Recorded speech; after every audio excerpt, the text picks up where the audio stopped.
कागल यात्रेत 90 फूट उंच पाळण्यात 18 नागरिक अडकले। अग्निशमन दलाच्या जवानांनी व जिल्हा आपत्ती व्यवस्थापन पथकानं रात्री उशिरा सर्वांना सुरक्षित बाहेर काढलं।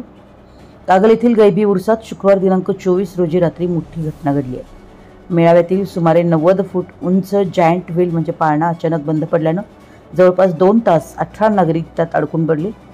या घटनेची माहिती मिळताच कोल्हापूर महापालिका, अग्निशमन दल तसेच जिल्हा आपत्ती व्यवस्थापन पथकानं तातडीनं घटनास्थळी धाव घेतली। बचाव कार्य तातडीनं सुरू करण्यात आलं असून 100 फुटी क्रेनच्या सहाय्यानं पाळण्यात अडकलेल्या नागरिकांना खाली उतरवण्याचं काम करण्यात आलं। पथकाच्या समन्वयानं आणि दक्षतेनं रात्री 12 नंतर सर्व 18 नागरिकांना सुरक्षितपणे खाली उतरवण्यात अग्निशमन दलाच्या जवानांना यश आलं।